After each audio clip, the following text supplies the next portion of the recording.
Que feriez-vous si vous découvriez que votre propre fils a volé vos économies pour une opération chirurgicale qui pourrait lui sauver la vie, tout cela pour profiter de vacances luxueuses avec sa femme?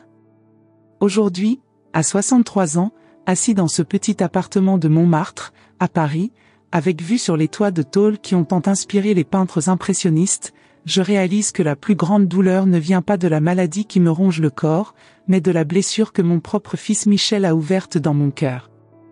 Une blessure qui saigne silencieusement alors que les feuilles d'automne tombent dehors, recouvrant les trottoirs de Paris d'un tapis d'or et de rouge. Je m'appelle Élise Dubois. Je suis née à Lyon, mais j'ai construit ma vie d'adulte ici à Paris, où j'ai épousé Henri, professeur de lettres à la Sorbonne.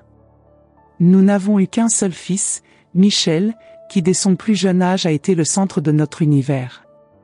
Henri est décédé il y a 8 ans, victime d'une grave crise cardiaque alors qu'il corrigeait le travail de ses élèves à notre petite table à manger. Depuis, je vis seul dans cet appartement chargé de souvenirs, avec la modeste pension que j'ai reçue après son décès.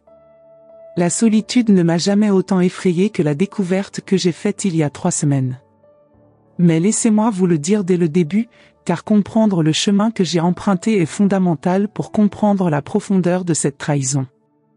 Au décès d'Henri, Michel avait 28 ans et venait d'épouser Camille, une femme élégante et ambitieuse qui travaille dans le monde de la mode. Ils habitent dans le 16e arrondissement, un quartier élégant de Paris, très différent de mon coin bohème de Montmartre.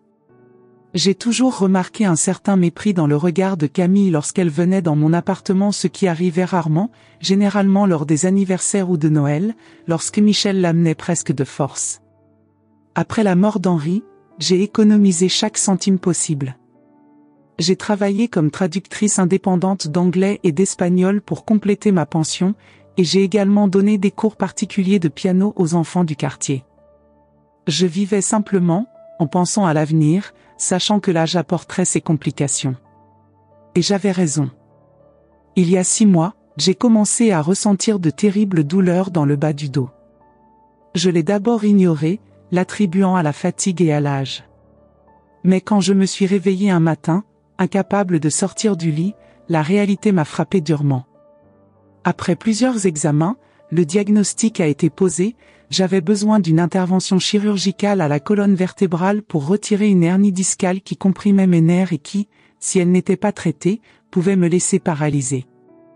Le système de santé français est excellent, mais pour le type spécifique de chirurgie moins invasive dont j'avais besoin, avec un spécialiste recommandé, il y aurait des frais supplémentaires non couverts par l'assurance.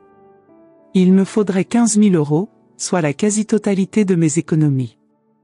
Le jour où j'ai reçu le diagnostic, j'ai appelé Michel. Il ne répondit pas, comme c'était souvent le cas. J'ai laissé un message simple: « Fils, je dois te dire quelque chose d'important. S'il te plaît, appelle-moi quand tu peux. » 3 jours se sont écoulés avant qu'il ne me rappelle. « Maman, je suis occupée par le travail. » Que s'est-il passé? Je lui ai parlé de mon état, en essayant de ne pas paraître dramatique. J'ai expliqué l'intervention chirurgicale nécessaire et mentionné le coût, non pas pour demander de l'aide, mais simplement pour partager ma situation. « Je vois, » dit-il sèchement. « Vous avez économisé de l'argent, n'est-ce pas? Vous avez toujours été économe. »« Oui, j'ai presque tout, » répondis-je. « Mais ça veut dire que je vais manquer de réservation. Je suis un peu inquiet. »« Ne t'inquiète pas, maman. Tout ira bien. Je dois raccrocher maintenant, je suis en réunion. Prends soin de toi. » C'était notre conversation. Bref, froid, distant. Mais j'ai compris. Michel a toujours été comme ça, depuis qu'il est adolescent. Henri a dit que c'était juste sa personnalité réservée. J'ai préféré croire que c'était sa manière de démontrer son indépendance. L'opération était prévue 3 mois plus tard. Pendant ce temps, la douleur augmentait. Il y avait des jours où je pouvais à peine marcher jusqu'à la boulangerie du coin pour acheter mon pain du matin. Le médecin m'a prescrit des analgésiques puissants, ce qui m'a rendu somnole et confus. Pourtant, j'ai continué à donner mes cours de piano, assis sur un coussin spécial, prenant de grandes respirations entre les notes lorsque les douleurs arrivaient. Une semaine avant la date prévue de mon opération, j'ai reçu un appel de l'hôpital. Il devait confirmer le paiement anticipé pour garantir la réservation de la salle d'opération et de l'équipe médicale spécialisée. J'ai assuré que je transférerais le montant le lendemain. Ce soir-là, j'ai ouvert mon ordinateur portable pour accéder à mon compte bancaire en ligne, une technologie avec laquelle Henri avait insisté pour que je me familiarise, pour préparer l'avenir, comme il le disait. Lorsque j'ai entré mon mot de passe et que la page s'est chargée, mon cœur s'est arrêté. Le solde qui devrait afficher un peu plus de 15 000 € indiquait seulement 1 287 €. Je pensais qu'il y avait une erreur. J'ai vérifié l'historique des transactions en me serrant la main. Puis je l'ai vu, un virement de 14 000 € avait été effectué 3 jours plus tôt sur un compte que je ne reconnaissais pas. C'est impossible, murmurai-je, sentant une sueur froide couler sur mon front. Il doit s'agir d'une erreur de la part de la banque. Mais ce n'était pas le cas. En continuant à vérifier l'historique, j'ai découvert une autre activité suspecte. Quelqu'un avait accédé à mon compte depuis un appareil inconnu 2 jours avant le transfert. Un appareil qui n'était pas le mien. J'ai immédiatement appelé la banque, même s'il était plus de 20 heures.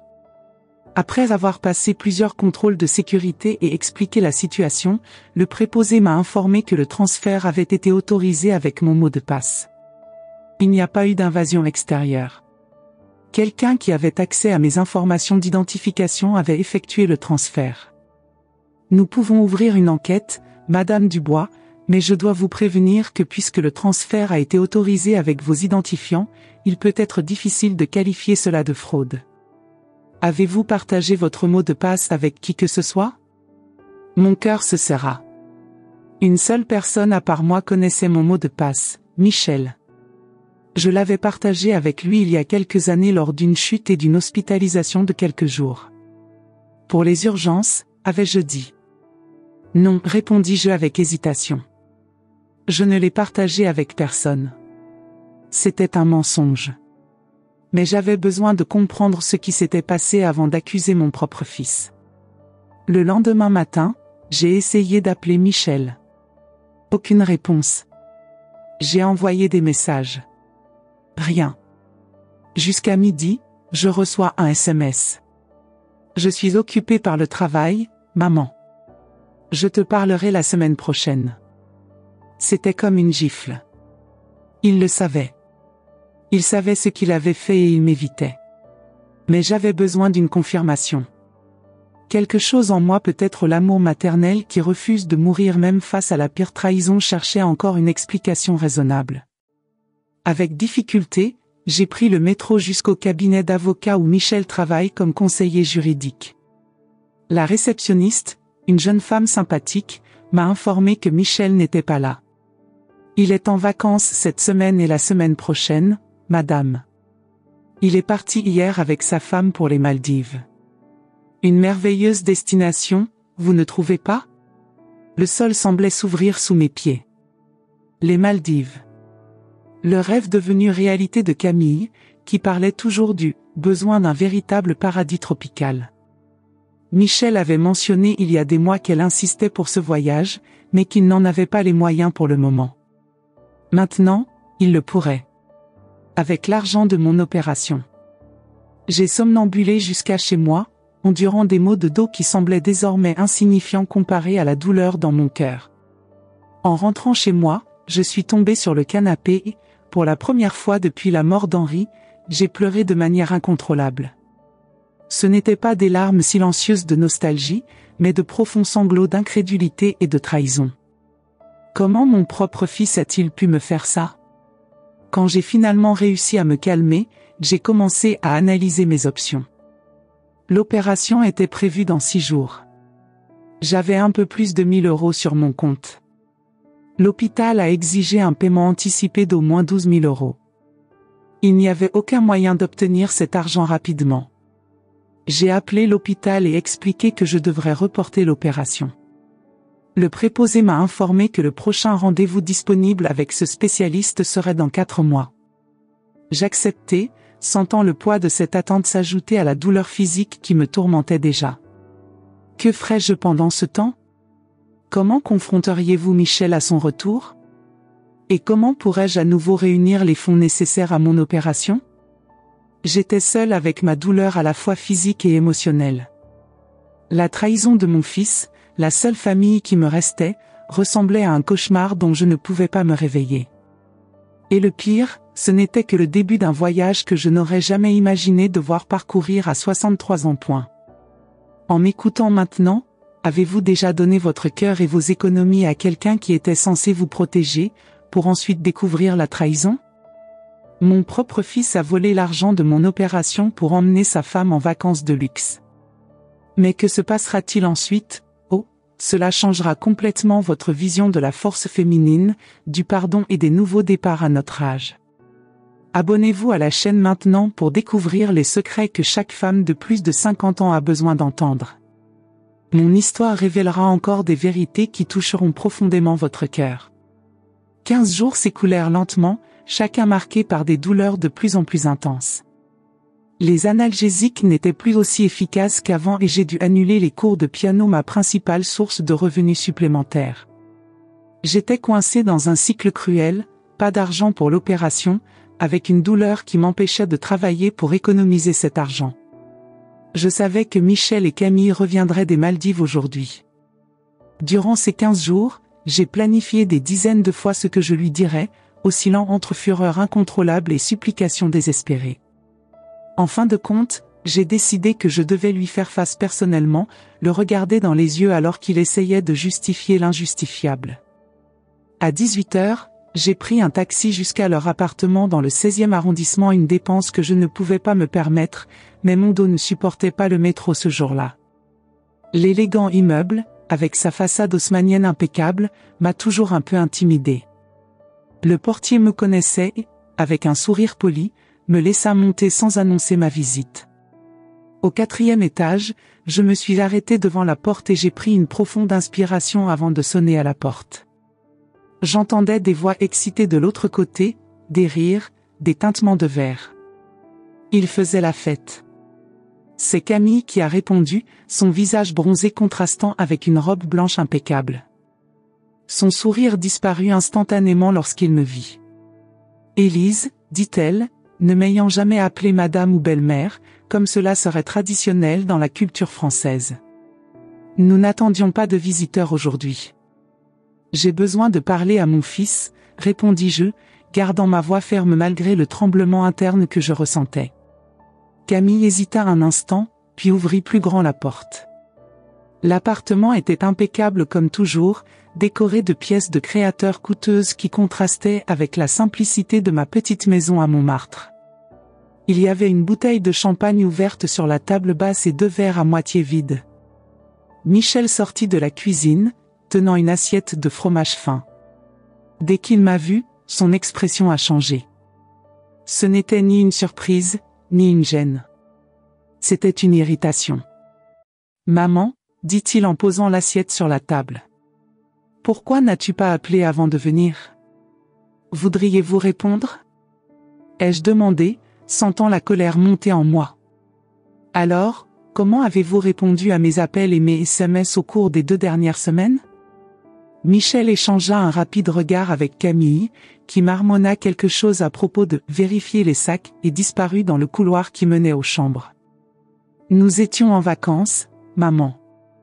Tu sais combien il est important parfois de se déconnecter complètement du monde. Déconnecter? Répétai-je avec incrédulité. C'est comme ça que tu appelles ça? Je vais te dire comment j'appelle ça, vol. Trahison. Michel pâlit, mais composa rapidement son expression. Je ne sais pas de quoi tu parles. 14 000 €, Michel.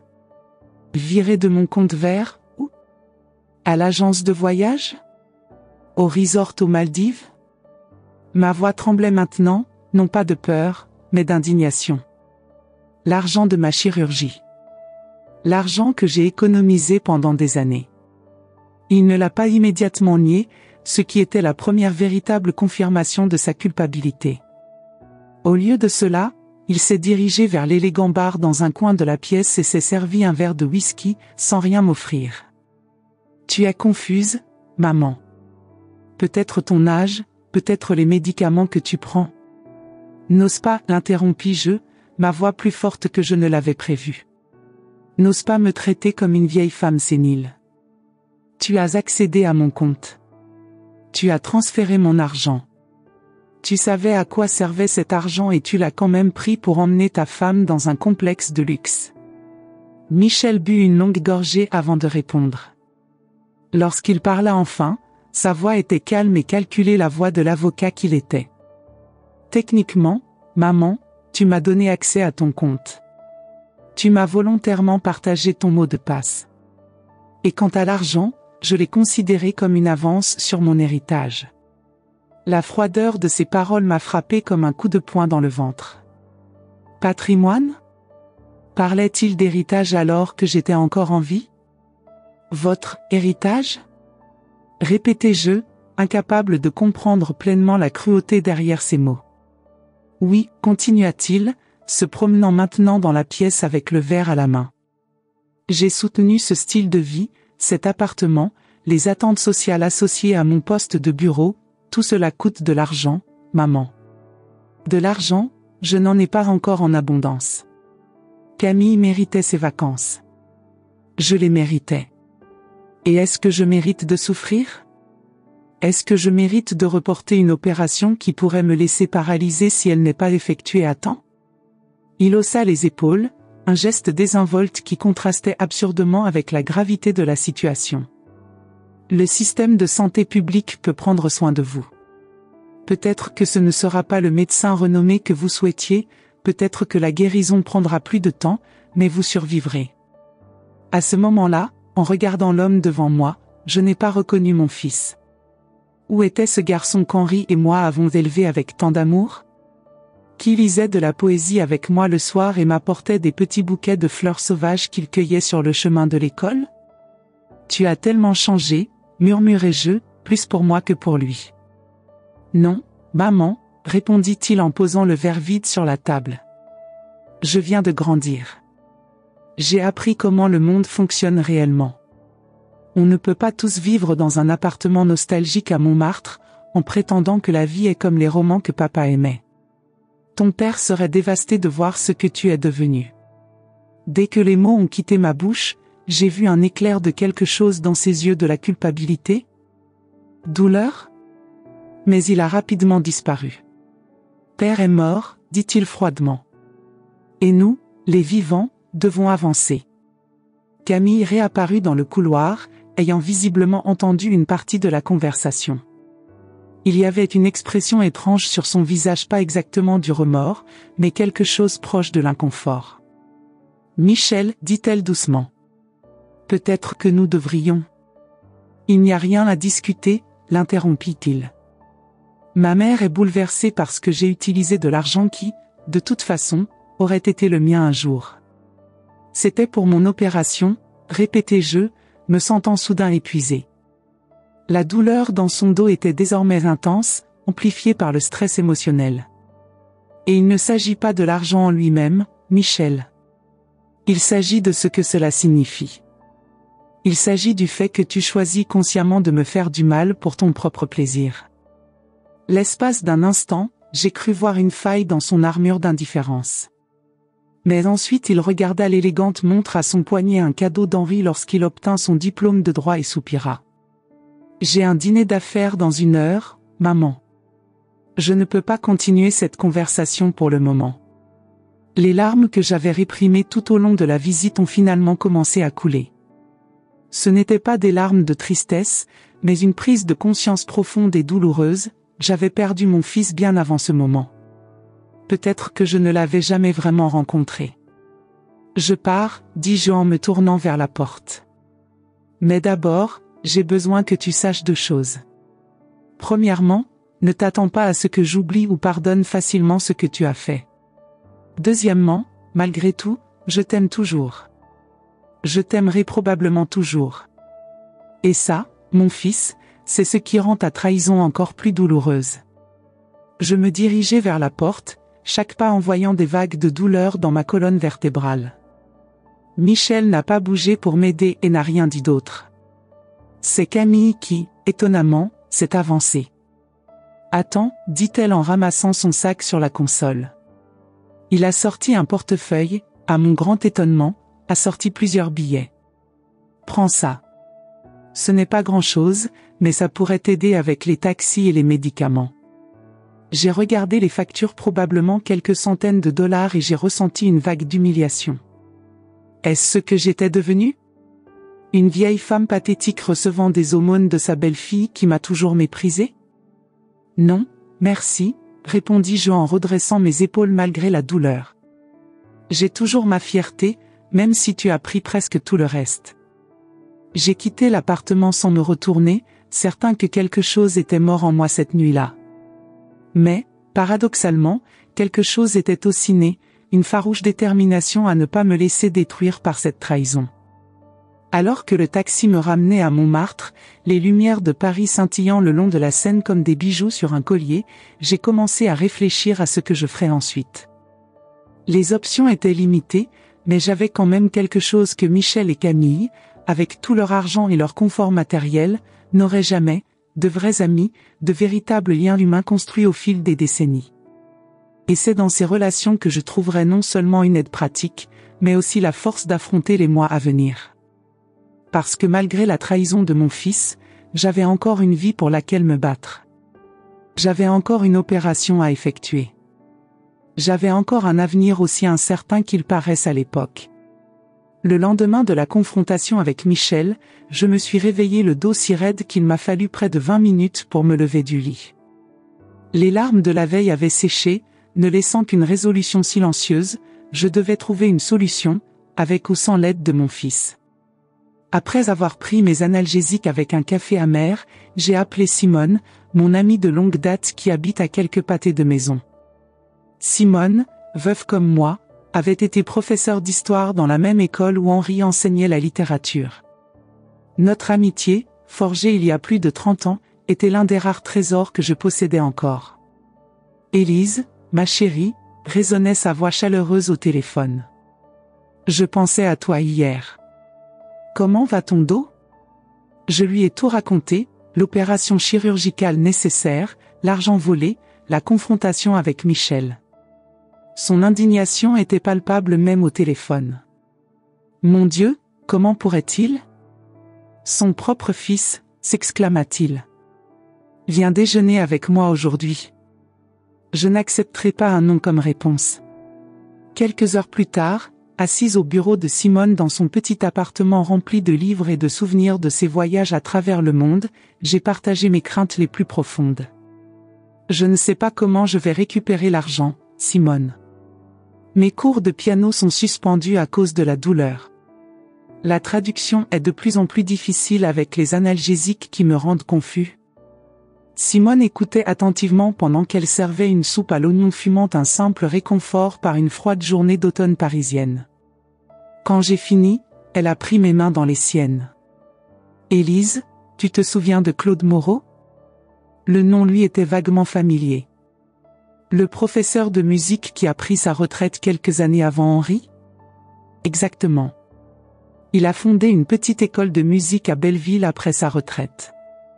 Une école pour les enfants du quartier, dont beaucoup sont issus de familles immigrées qui n'ont pas les moyens de se permettre des cours formels. J'ai hoché la tête, ne comprenant toujours pas où elle voulait en venir. Claude souffre maintenant de la maladie de Parkinson, a poursuivi Simone.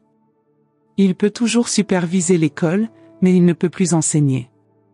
Il m'a récemment demandé si je connaissais des professeurs de piano disponibles. J'ai senti une petite étincelle d'espoir s'allumer en moi. Mais Simone, avec mon dos. Tu pourrais enseigner assis, n'est-ce pas? Et ce n'est que quelques heures par semaine. Le salaire n'est pas élevé, mais... toute aide serait appréciée, ajoutai-je, sentant les premières larmes de gratitude se former au coin de mes yeux. Le même après-midi, Simone appelle Claude, qui m'invite à visiter l'école le lendemain. J'ai immédiatement accepté, la perspective d'avoir quelque chose de productif à faire ainsi que la possibilité de gagner un peu d'argent apportant un soulagement inattendu. L'école de musique Petit Belleville occupait le premier étage d'un immeuble ancien du quartier multiculturel de Paris. Lorsque je suis entré, Appuyé sur ma canne, une concession récente à une douleur grandissante, j'ai été accueilli par le son d'une flûte traversière jouant une mélodie mélancolique du Moyen-Orient. Claude Moreau, un septuagénaire aux cheveux blancs en bataille et aux mains tremblantes caractéristiques de la maladie de Parkinson, m'a accueilli avec une chaleureuse accolade, comme si nous étions de vieux amis, même si nous nous connaissions à peine. « Madame Dubois, Simone m'a dit de merveilleuses choses sur vous. C'est un plaisir de vous rencontrer enfin. » L'espace était modeste mais accueillant. Plusieurs petites salles étaient équipées d'instruments usagés mais bien entretenus. Des enfants de différentes origines ethniques parcouraient les salles, certains portant des instruments presque plus grands qu'eux. « Notre philosophie est simple », m'a expliqué Claude en me faisant visiter les lieux.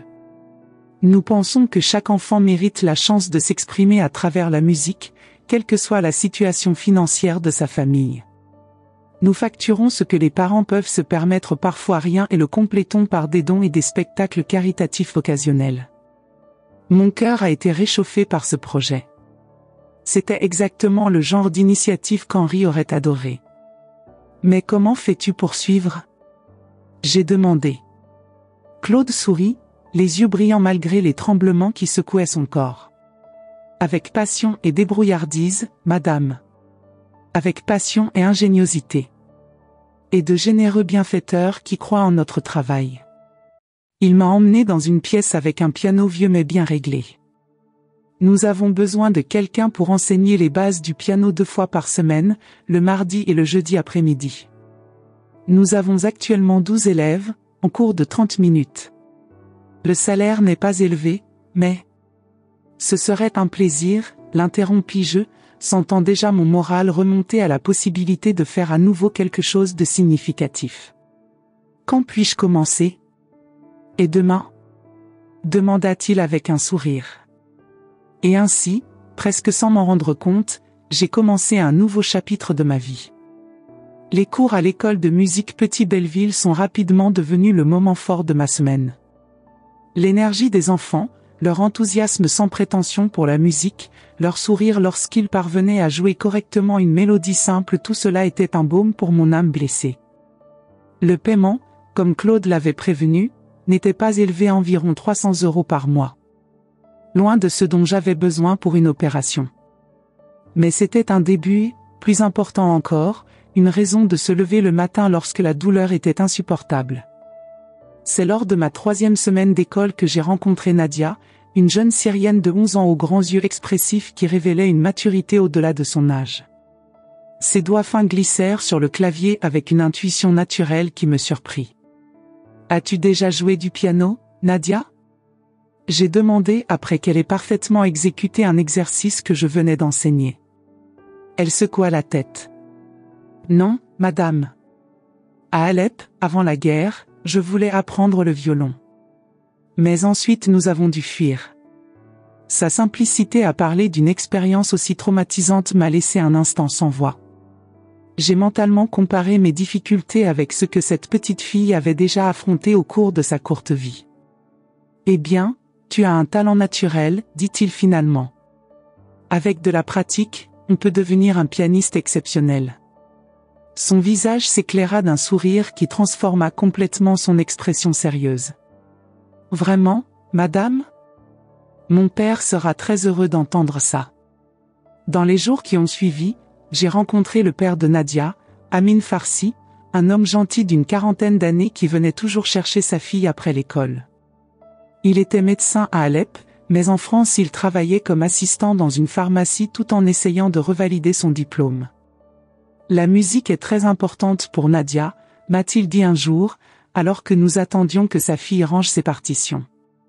Depuis que nous avons perdu sa mère en traversant la Méditerranée, la musique semble être le seul endroit où elle trouve la vraie joie. Leur histoire m'a profondément ému. Malgré toutes les pertes et les difficultés, ils étaient la père et fille à reconstruire leur vie, note par note, jour après jour. Un après-midi après le cours de Nadia, j'ai ressenti une douleur particulièrement vive dans le dos et je n'ai pu m'empêcher de grimacer en me levant du banc de piano. « Madame Élise, ça va ?» demanda Nadia, inquiète. « Juste un mal de dos, chérie. Rien d'inquiétant. » Mais Amine, qui venait d'arriver chercher sa fille, a remarqué mon malaise.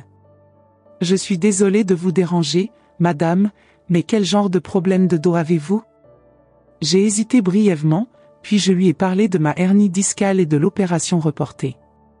Je n'ai pas mentionné la raison du report. La trahison de Michel était encore une blessure trop fraîche pour être partagée avec des inconnus. Amine écoutait attentivement, posant parfois des questions pointues qui révélaient ses connaissances médicales. À la fin, il avait l'air pensif. « En Syrie, j'étais neurochirurgien », finit-il par dire. « J'ai traité de nombreux cas comme le vôtre. Papa est le meilleur médecin du monde », ajoute Nadia avec une fierté enfantine, nous faisant sourire. Je connais un médecin syrien qui a réussi à revalider son diplôme ici en France, poursuit Amine. Il travaille à l'hôpital Saint-Antoine et est spécialisé dans les problèmes de colonne vertébrale. Peut-être que je pourrais lui parler de votre cas ? J'ai ressenti un élan d'espoir fragile, mais réel. Ce serait merveilleux, monsieur Farsi. Amine, s'il te plaît, sourit-il. Nous sommes désormais collègues à l'école de musique, n'est-ce pas ? 3 jours plus tard, Amine m'a apporté une nouvelle qui a tout changé. Son collègue, le docteur Karim Aswad, était disposé à me voir pour une consultation. Mieux encore, il a participé à un programme spécial pour les patients aux ressources limitées, où le coût de l'intervention chirurgicale serait considérablement réduit. Cela ne peut pas éliminer tous les coûts, a expliqué Amine. L'hôpital a ses règles. Mais avec le programme, votre dossier pourrait coûter environ 5 000 € au lieu des 15 000 habituels. 5 000 €, c'était encore pour moi une somme considérable, mais bien plus viable que la somme initiale. Pour la première fois depuis des semaines, j'avais l'impression qu'il y avait peut-être une issue. Le rendez-vous avec le docteur Aswad était prévu pour la semaine suivante. C'était un homme réservé, professionnel, mais avec une touche de douceur qui me rappelait vaguement Henri. Après avoir examiné mes examens et m'avoir fait passer une série de tests, il a confirmé le diagnostic initial. « Votre état est grave, Madame Dubois, mais traitable, dit-il. Je recommande fortement la chirurgie le plus tôt possible. La procédure que je peux proposer dans le cadre du programme est un peu différente de celle que vous aviez initialement prévue. Nous utiliserons une anesthésie locale au lieu d'une anesthésie générale et l'hospitalisation sera plus courte. Mais les résultats sont tout aussi bons. Quand serait-ce possible ? Ai-je demandé, osant à peine croire à cette tournure des événements. Nous avons une ouverture dans 3 semaines.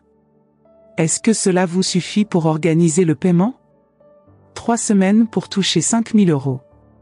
C'était toujours un défi, mais pas impossible. Avec mon salaire d'école de musique, mes petites économies restantes, et peut-être la vente de quelques objets à valeur sentimentale qu'il me restait. Oui, répondis-je avec une conviction que je ne savais pas posséder encore. Je serai prêt. Dans les semaines qui ont suivi, j'ai vécu avec une détermination renouvelée. J'ai recommencé à accepter de petits travaux de traduction, ignorant la fatigue causée par les médicaments. J'ai vendu la montre de poche en or ayant appartenu au père d'Henri et la vaisselle de Limoges que j'avais héritée de ma mère. Chaque centime m'a rapproché un peu plus de la ligne d'arrivée. Étonnamment, c'est Claude Moreau qui a offert une aide inattendue. Après avoir entendu parler de ma situation par Simone, il a organisé un petit concert bénéfice à l'école de musique. Nos élèves les plus avancés joueront des pièces classiques et contemporaines, explique-t-il avec enthousiasme, les yeux brillants malgré ses tremblements parkinsoniens. Nous l'appellerons « Concert pour Élise », une petite pièce sur la célèbre composition de Beethoven. J'ai été ému par ce geste. Claude, je ne peux pas accepter. S'il te plaît, Élise, l'interrompit-il doucement. Non seulement vous accepteriez de l'aide, mais vous offririez également une opportunité précieuse à nos étudiants. Beaucoup d'entre eux ne se sont jamais produits devant un véritable public. Ce sera autant une expérience d'apprentissage pour eux qu'une aide pour vous. En d'autres termes, je ne pouvais pas refuser. Le concert était prévu dans une dizaine de jours, à la petite église Saint-Jean de Belleville, qui a mis gratuitement à disposition son espace. Les jours suivants furent un mélange d'anticipation et de travail acharné. Les enfants ont répété avec dévouement, en particulier Nadia, qui a tenu à apprendre spécialement pour l'occasion une nouvelle pièce, un arrangement simplifié du « Clair de lune » de Debussy. Le soir du concert, la petite église était étonnamment bondée. Les habitants du quartier, les parents, certains professeurs de l'ancienne école d'Henri que Simone avait invités, et même quelques touristes de passage ont été attirés par les affiches placées à proximité. Assis au premier rang, avec Simone à côté de moi qui me tenait la main, j'ai vu avec émotion Claude monter en chair en s'appuyant sur sa canne. D'une voix tremblante mais claire, il m'expliqua le but de l'événement et me présenta au public, décrivant ma situation sans évoquer la trahison de Michel, un détail que je n'avais partagé qu'avec mes amis les plus proches. Un à un, les jeunes musiciens se sont produits. Certains nerveux, d'autres confiants, tous bougent dans leur effort. Mais c'est Nadia qui m'a mis les larmes aux yeux. Ses doigts délicats ont extrait du vieux piano de l'église une version de « Clair de lune » qui, bien que techniquement simple, capturait parfaitement l'essence rêveuse et mélancolique de la pièce. En fin de soirée, lorsque Claude m'a annoncé le montant récolté 1870 €, j'ai ressenti une vague de gratitude si intense que j'avais du mal à me lever pour dire merci. Ces personnes, dont beaucoup que je connaissais à peine, s'étaient rassemblées pour m'aider d'une manière que mon propre fils n'avait pas voulu. C'est Amine qui m'a aidé à monter sur la petite scène improvisée, en me proposant son bras pour me soutenir. Devant le micro, j'ai regardé cette mer de visages français, arabes, africains, asiatiques, tous unis dans un moment de solidarité humaine. Merci, ai-je commencé, ma voix se brisant. Quand j'ai perdu l'argent de mon opération, je pensais avoir tout perdu. Mais ce soir, tu m'as rappelé qu'il existe dans ce monde des richesses bien plus grandes que celles que l'on peut déposer dans les banques. Des richesses d'amitié, de musique, de gentillesse. Je ne pouvais pas continuer. Des larmes silencieuses coulaient sur mon visage. C'est Nadia qui a couru vers moi, serrant ma taille avec ses bras fins. « Ne pleurez pas, Madame Élise », dit-elle en me regardant avec ses grands yeux sages. « Nous ferons un autre concert si tu en as besoin. Et un autre après ça. Jusqu'à ce que tu sois complètement guéri. » La simplicité et la sincérité de ces paroles ont provoqué des applaudissements spontanés qui ont résonné à travers les anciens murs de l'église. À ce moment-là, j'ai ressenti quelque chose que je n'avais pas ressenti depuis la mort d'Henri, l'espoir. Un espoir profond et authentique que, malgré tout, le monde contenait encore assez de bonté pour guérir même les blessures les plus profondes. Dans les jours qui ont suivi, j'ai continué à rassembler l'argent nécessaire à mon opération. Un court article sur le concert est paru dans le journal local de Belleville, faisant état de ma situation. Cela a apporté quelques dons supplémentaires, dont un particulièrement généreux de la part d'un de mes anciens étudiants en piano qui travaillait maintenant comme cadre dans une entreprise technologique. Lorsque le jour est enfin arrivé pour effectuer le dépôt pour réserver l'opération, j'avais réussi à récolter 4 850 €, soit seulement 150 € de moins que ce dont j'avais besoin.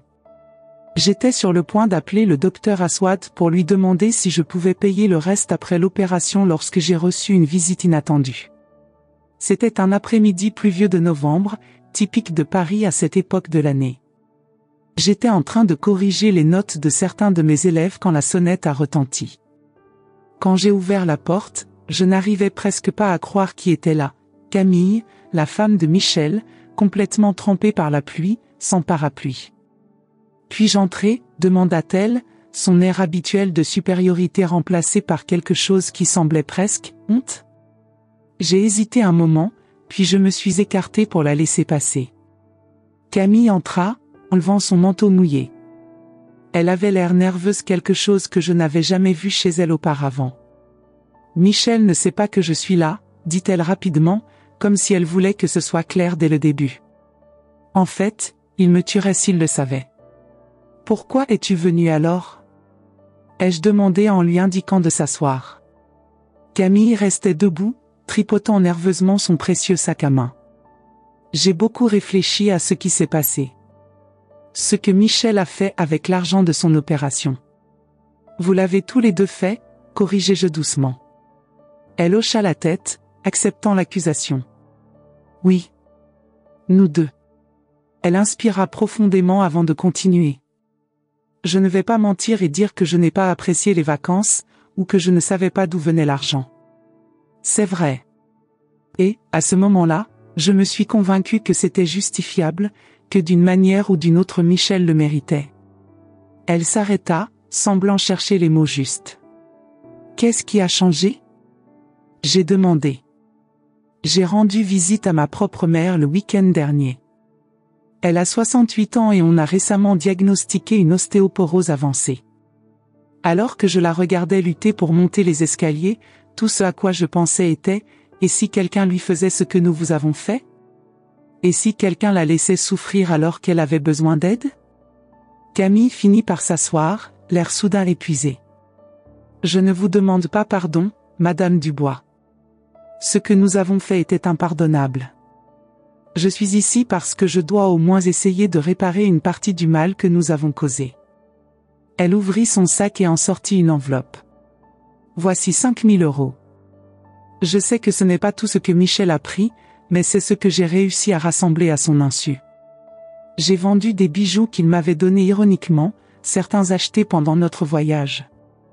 J'ai regardé l'enveloppe, ressentant un mélange déroutant d'émotions. Soulagement, car cet argent me permettait enfin de me faire opérer. Surpris par l'attitude inattendue de Camille.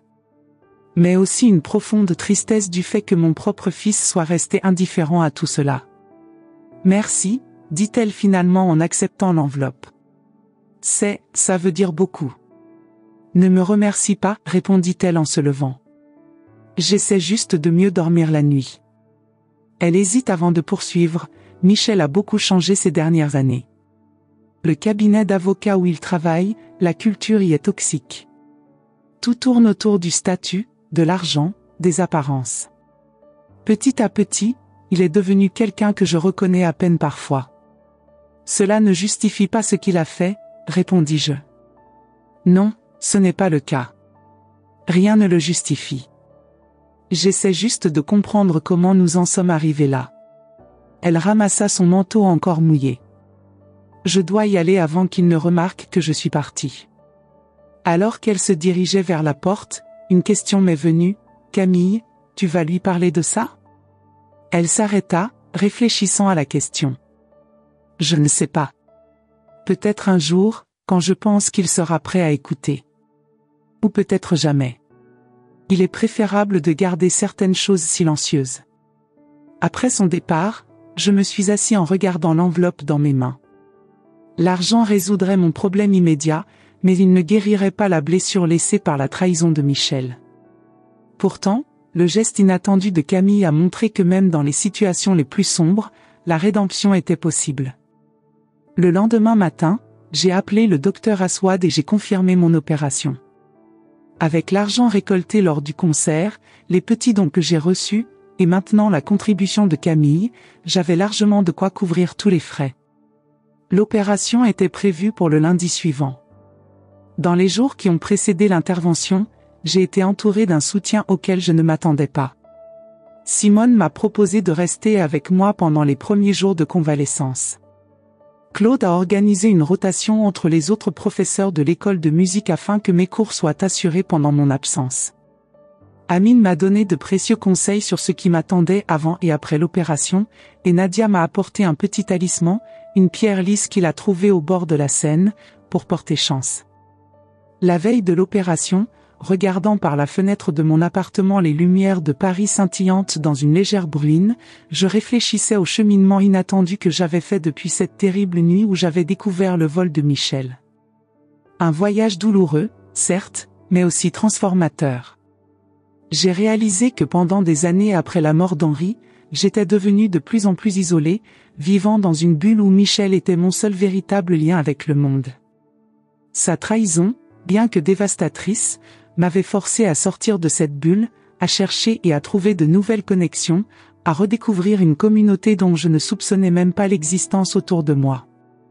Alors que je me préparais à me coucher, sentant le poids de la pierre que Nadia m'avait donnée dans ma main, je savais que j'affronterais la suite avec une force renouvelée, pas seulement l'opération et la récupération physique, mais aussi le défi émotionnel de reconstruire ma relation avec mon fils, ou peut-être d'apprendre à vivre sans elle.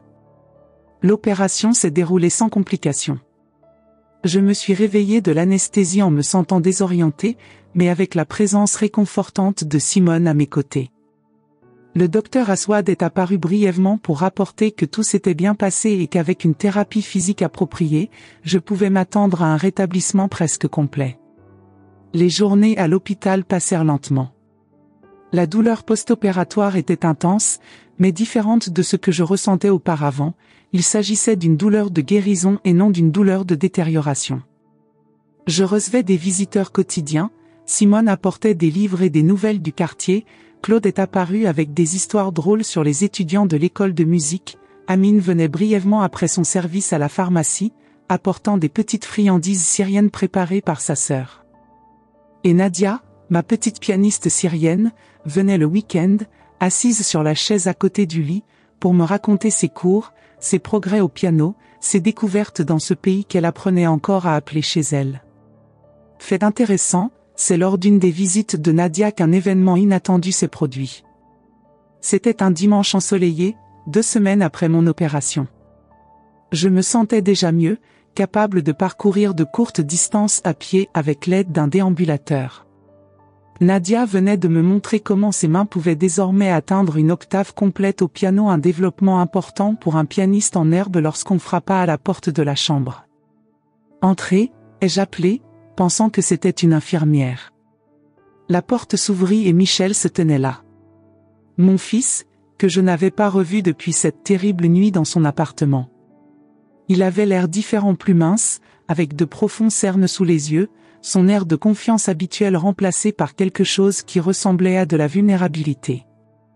Nadia a regardé tour à tour moi et l'homme à la porte, ressentant instinctivement la tension. « Je pense que je vais aller retrouver mon père », dit-elle diplomatiquement en ramassant son petit sac à dos. En croisant Michel à la porte, elle lui lança un regard curieux avant de disparaître dans le couloir. Michel entra dans la pièce avec hésitation, comme s'il n'était pas sûr d'être le bienvenu. « Bonjour, maman. » Mon cœur battait vite. Pendant des semaines, je me suis demandé ce que je lui dirais si je le revoyais. J'imaginais des scénarios d'affrontements furieux, de rejets froids, de tristesse inconsolable. Mais maintenant, en le voyant debout, toutes ces réactions répétées se sont dissoutes, ne laissant qu'une seule question simple. « Pourquoi es-tu venu, Michel ?» Il s'est approché du lit, tenant un bouquet de lys, mes fleurs préférées, même si je doutais qu'il s'en souvienne. « Camille me l'a dit. Pour venir te voir, pour l'argent. » Ah, c'est ce qu'elle lui avait dit après tout. Cela m'a surpris. « Et ça t'a rendu fou, j'imagine, répondis-je. »« Au début, oui, » a-t-il admis en posant les fleurs sur la table à côté du lit. « Nous avons eu une grosse dispute. J'ai dit des choses horribles. Elle a quitté la maison, est allée chez ses parents. » Il s'arrêta, passant sa main dans ses cheveux dans un geste qui me rappelait tellement Henri que j'en ressentis un pincement au cœur. Mais ensuite j'ai commencé à réfléchir. À ce que j'avais fait, au genre de personne que je suis devenue. À papa et à ce qu'il penserait de moi maintenant. Michel s'assit sur la chaise que Nadia venait de quitter. Il avait l'air fatigué, vaincu. « Je ne suis pas ici pour demander pardon, maman. Ce que j'ai fait est impardonnable. Je suis ici parce que j'avais besoin de voir de mes propres yeux que tu vas bien. » « Je vais mieux, » répondis-je en gardant ma voix neutre. Grâce à des amis que je ne connaissais même pas et à des inconnus qui sont devenus amis. Michel hocha la tête, observant la pièce, les fleurs dans divers bouquets, les cartes faites à la main par les étudiants en piano, les livres empilés que Simone avait apportés. « Qui était la fille qui était ici ?» il a demandé. « Nadia. Une de mes élèves en piano à l'école de musique de Belleville. »« Vous enseignez à Belleville ?» Il semblait sincèrement surpris. « La vie continue, Michel, même lorsque nos enfants nous volent et nous abandonnent, » répondis-je, une pointe d'amertume s'échappant malgré ma volonté de rester calme. Il baissa la tête, acceptant l'accusation sans protester. « Je suis désolé, maman. Plus que les mots ne peuvent exprimer. » Nous restâmes silencieux pendant un long moment.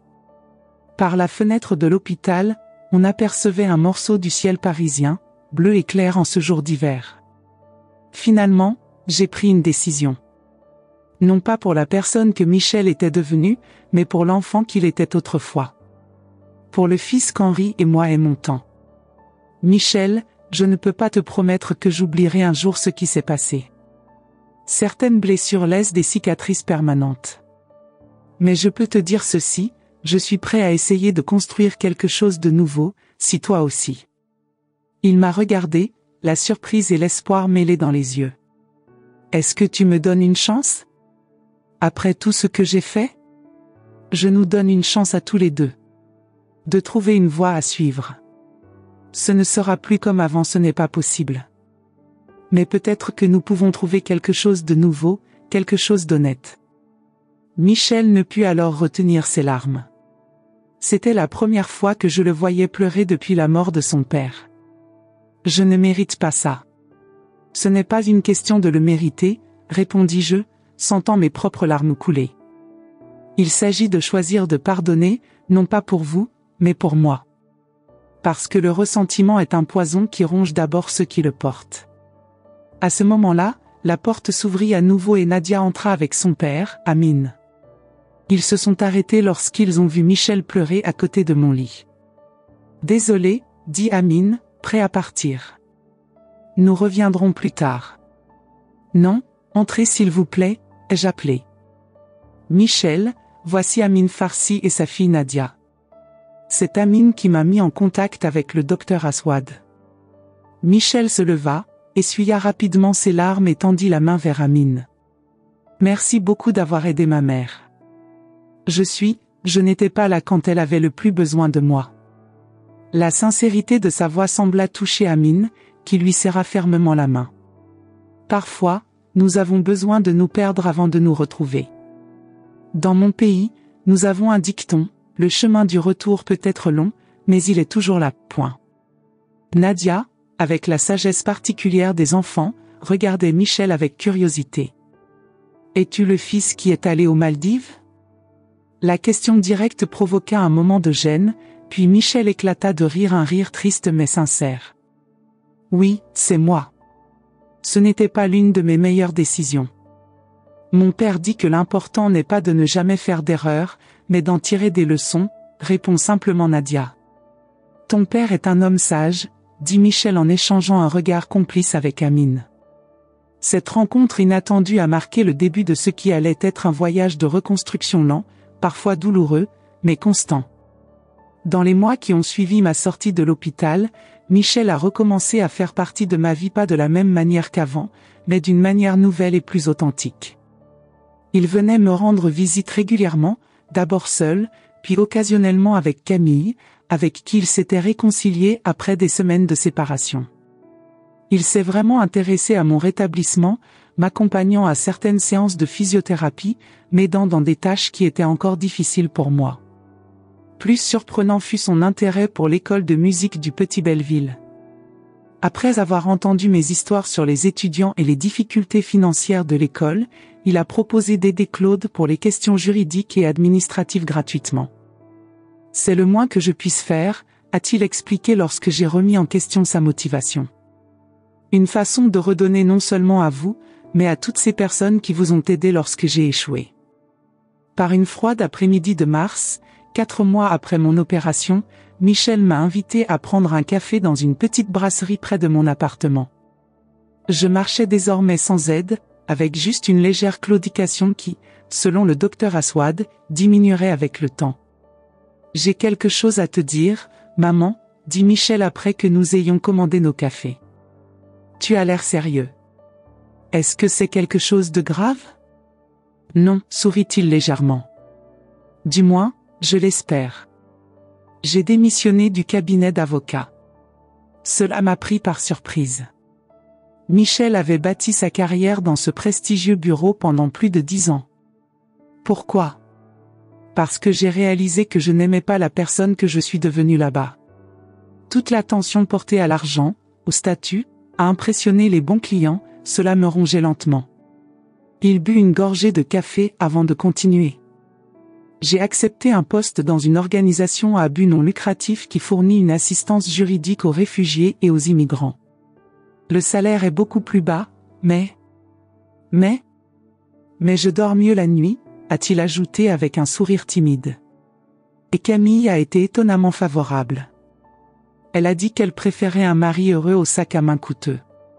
J'ai regardé mon fils, je l'ai vraiment regardé et j'ai vu quelque chose que je n'avais pas vu depuis longtemps, une étincelle de l'enfant sensible et idéaliste qu'il était autrefois, avant que le monde ne l'endurcisse. Ton père serait fier, dit-il doucement. Et moi aussi. Michel tendit la main par-dessus la table et prit la mienne. Je sais que nous sommes encore en train de reconstruire notre relation, maman. Je sais que la confiance ne revient pas du jour au lendemain. Mais je veux que tu saches que je m'engage sur cette voie, peu importe le temps que cela prendra. J'acquiesçai, lui serrant la main en retour. C'est tout ce que je peux demander. Ce soir-là, assis près de la fenêtre de mon appartement à Montmartre, regardant les lumières de Paris commencer à s'allumer sur le ciel crépusculaire, j'ai réfléchi à l'incroyable voyage de ces derniers mois. Le vol qui semblait être une tragédie insupportable avait, par un étrange coup du sort, ouvert les portes à de nouvelles amitiés, de nouvelles opportunités et même une relation renouvelée avec mon fils. J'ai pensé à toutes les personnes qui étaient entrées dans ma vie, Claude avec sa passion indéfectible pour la musique malgré sa maladie, Amine et Nadia, qui ont transformé leur propre tragédie en force pour aller de l'avant, Simone, dont l'amitié fidèle s'est avérée plus précieuse que n'importe quelle richesse matérielle. Le téléphone sonna, interrompant mes pensées. C'était Nadia qui m'appelait pour me rappeler que demain aurait lieu sa première représentation publique à l'école depuis le concert bénéfice désormais, elle jouerait Mozart, pas seulement Debussy. « Vous allez venir, n'est-ce pas, Madame Élise ?» demanda-t-elle avec ce mélange d'excitation et de nervosité que seuls les enfants peuvent parfaitement exprimer. « Bien sûr que oui, chérie, répondis-je en souriant au téléphone. Je ne le manquerai pour rien au monde. » En raccrochant, j'ai clairement réalisé que l'argent volé, dont la perte m'avait semblé si dévastatrice, avait été, d'une certaine manière, le prix à payer pour accéder à une vie plus riche que ce que j'avais jamais imaginé possible à 63 ans. Non pas que j'approuverais un jour ce que Michel a fait. Certaines actions sont tout simplement mauvaises, quelles que soient les conséquences positives qu'elles peuvent accidentellement produire. Mais j'ai appris que même les plus grands défis peuvent émerger des opportunités de croissance et de connexion humaine.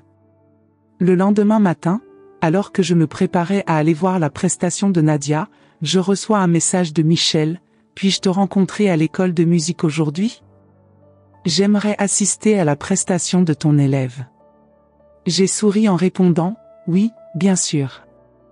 Elle sera heureuse de vous rencontrer correctement cette fois. » Rangeant mon téléphone dans mon sac, j'ai attrapé ma canne que j'utilisais désormais plus par précaution que par nécessité et je me suis dirigé vers les rues de Paris.